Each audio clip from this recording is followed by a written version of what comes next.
you doing, my friends? Welcome to the Jovenshire channel, where we cover all things superheroes, video games, comic books, TV shows, all things geeky here in one place. And today we're launching a brand new show, a show that I am calling Three Ways. That's right, it's a show where we go over 3 different lists with 3 different items on each list, hosted by a guy with a funny mustache. That's me. And before we get into today's lists, well, let me tell you this, if you haven't already, please hit that subscribe button, because if you like this video, I guarantee you're gonna like the other videos that we do here on the channel. That's right, I'm like the men's warehouse of YouTube channels. You're gonna like it. I guarantee it. I guarantee it. Please don't judge me on that really bad joke. I swear the rest of them get a lot better. Okay, we're just gonna move past that joke. I'm gonna say, hey, like the video if you haven't already, and let's jump in today's topic. All over the internet these days, people are talking about E3 at home. We got new games, we've got new consoles, new announcements, everything except for a new Mario Kart game. In fact, the only thing that we have had confirmed about Mario Kart on the Switch is that it's definitely not coming in the year 2020. So, take that 2020. Somehow you got even worse. And it kind of bugs me a little bit because every single great Nintendo console has started off with like a good Mario Kart game, from the Super Nintendo to the N64 to the GameCube and more.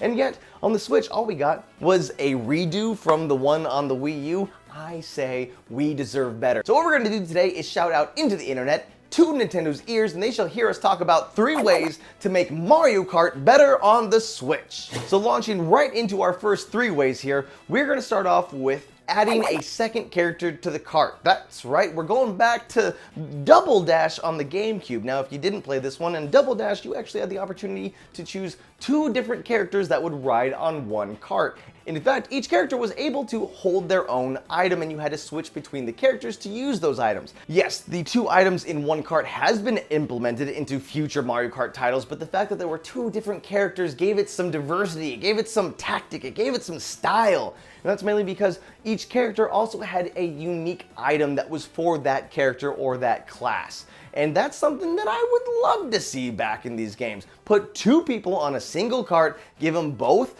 individual items that they can hold and switch between, and if they're driving it, then change the style up. So maybe you've got Donkey Kong, he's a little bit heavier and his turns aren't as great, and then you switch off to Yoshi, maybe you can hit those pin turns a little bit better. Now, even though the GameCube didn't do as well when it comes to Nintendo consoles, Double Dash is some people's favorite Mario Kart game. Great maps, great characters, good style.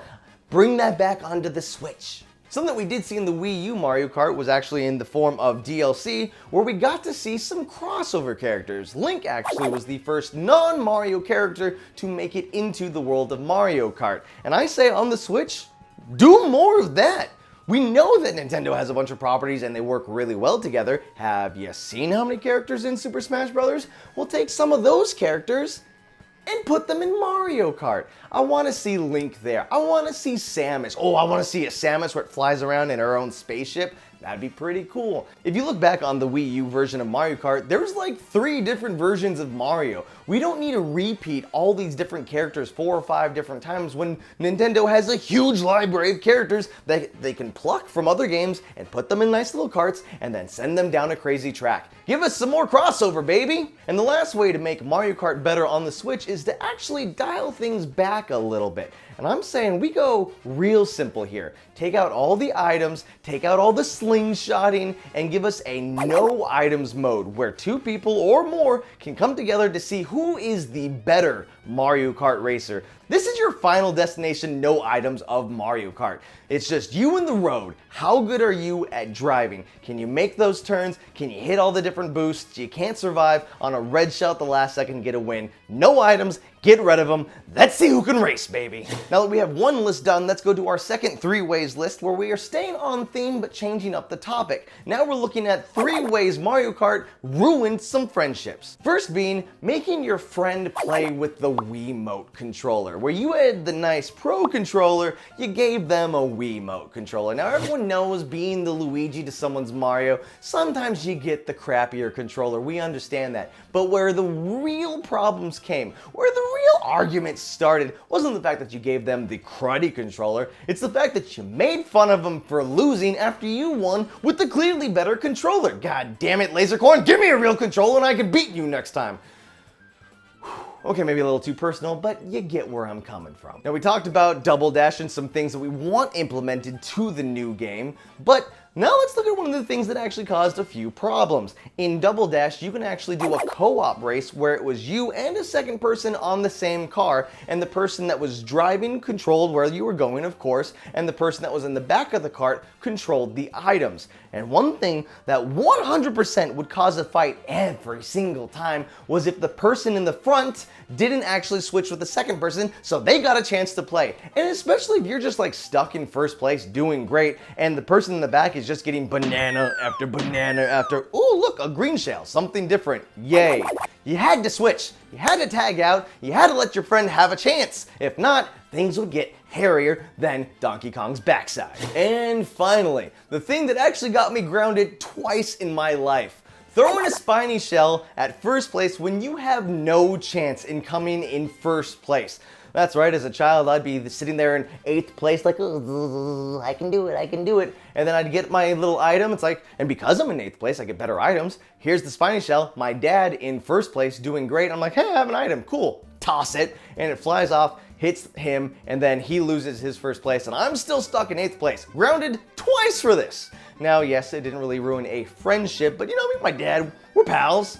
Well, you know, until he grounded me for throwing a spiny shell and not actually moving forward in any of the places. Just if you got a spiny shell and you aren't gonna do anything with it, just hold on to it. You're in 8th place, enjoy the scenery.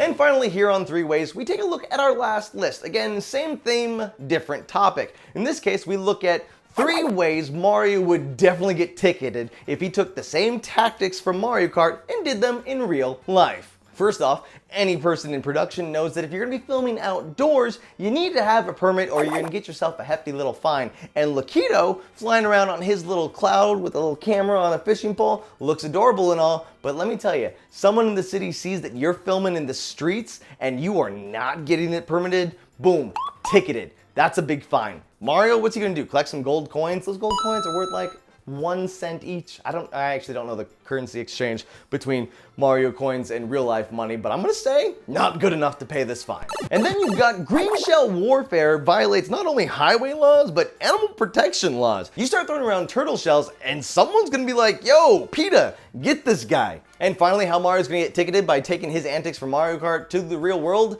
is these carts aren't street legal. You can't get on Toad's Turnpike going down the freeway, swooping in and out of cars and trucks. You can't have those cars on the highway. It's dangerous for you, it's dangerous for other people on the road, and then when you try to do mirror mode on that, you're driving against traffic. What are you doing?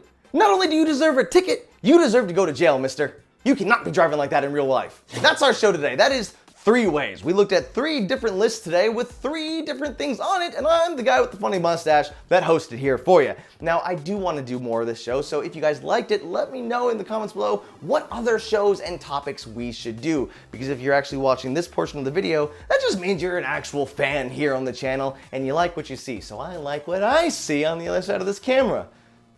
It's actually just a wall behind you, but I like you and I love you for being here. Thank you for all the support. Let me know in the comments below what other topics we should do or what other items should have been on these different lists. Let me know in the comments below because I like talking to you. But that's it for right now. If you haven't already, hit that subscribe button, like the video. Until the next time, I'll see you later.